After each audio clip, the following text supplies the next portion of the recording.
Sassafras is a tree native to the eastern United States. It's easily identified by its unique leaves that come in 3 to 5 distinct shapes.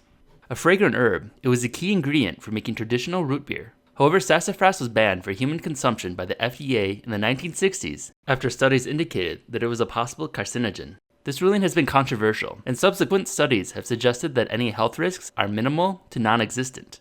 Most commercial root beers now either use artificial flavors to replicate sassafras or remove the possibly carcinogenic oil from it. However, I decided to stick to the traditional recipe and use the original sassafras. But because sassafras isn't available in Minnesota, I headed out to Michigan.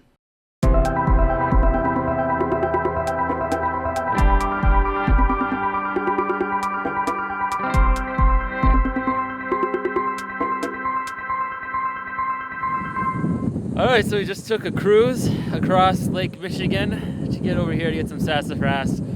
It's been horrible. I have thrown up like at least 8 times, and that's probably the highlight of the trip, because after I throw up I actually feel decent. Oh my god, I wish I was dead. And guess what? We get to do it again and come back a little bit later tonight. Please kill me now.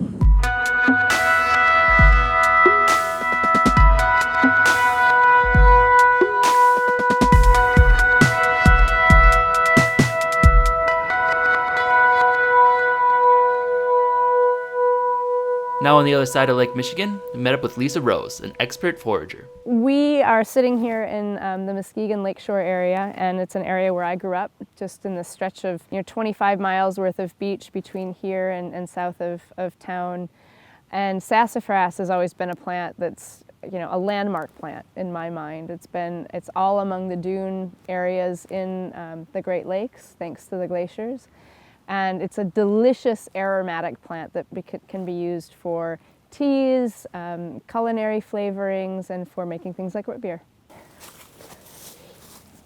So here you have one of the younger sassafras trees, the nice elongated stem. And then you'll see it's got different shaped leaves. I'll go ahead and give it a taste. The mitten shape is one of the... It tastes like Fruit Loops. My daughter calls it the Fruit Loop tree. Kind of minty a little bit. That would be the saffrole, the volatile oils that you would get out of the root. So how many different types of leaves are there? About 3 to 5 different shapes. You'll get the mittens going to the left and to the right, and then this 3-lobe shape here, kind of like the ghost, my kids like to call them. So the texture of the sassafras leaf is notably like you would find okra. It has a mucilaginous texture to it. So cooking with the sassafras leaf as a culinary herb, it can be a thickener. Used like if you're making a local gumbo, you can use the sassafras leaf cut up, either dried or fresh, as a thickening agent. How about we go take a look at the roots, and I can show you the differences between the saplings and an older tree, and we can talk about the flavors, how they differ from the leaves. Okay, sounds good.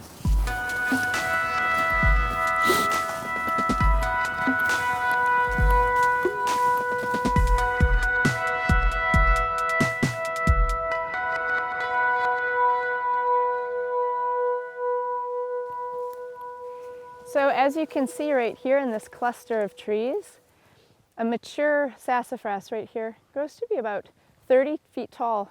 It's not that large around. It's probably only about 6 inches in diameter, not as robust nearly as our oaks and the maples and beeches behind us. So these are some of the younger saplings? Yeah, so these are the saplings of the sassafras.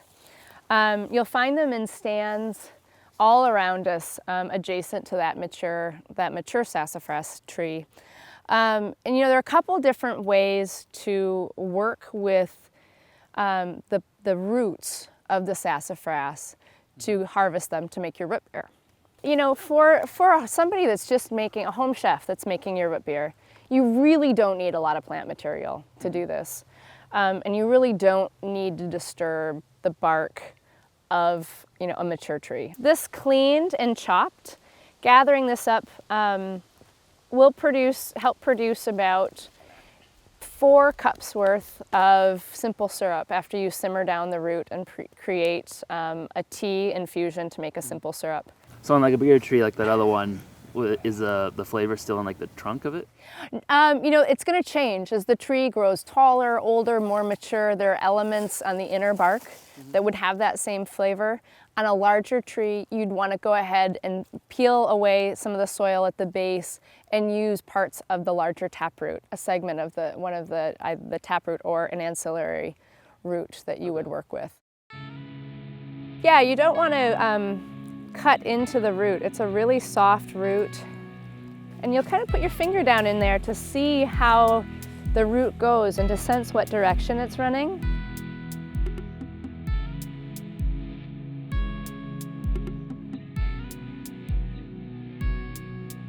It's funny, it just automatically smells just like root beer. It does. So the woods gives us lots of different flavors. If you want to add additional flavor to your root beer, we're also standing right along the edges of a beautiful stand of wintergreen.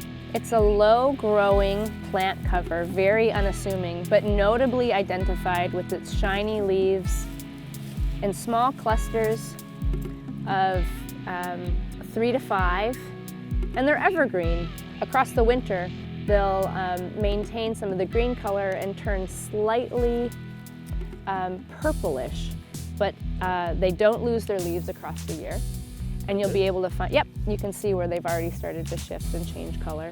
This is all wintergreen. You'll actually see that it's got a couple of the berries here still, which is kind of awesome. Oh, neat. Yeah, actually they should be a little, even more sweet, almost like sweet, like if in a larger stand you could nosh on them and maybe gather, I don't know, half a cupful in a nice large stand, and you can usually just eat them before you even get back to the trailhead. Usually they'll be gone, yeah.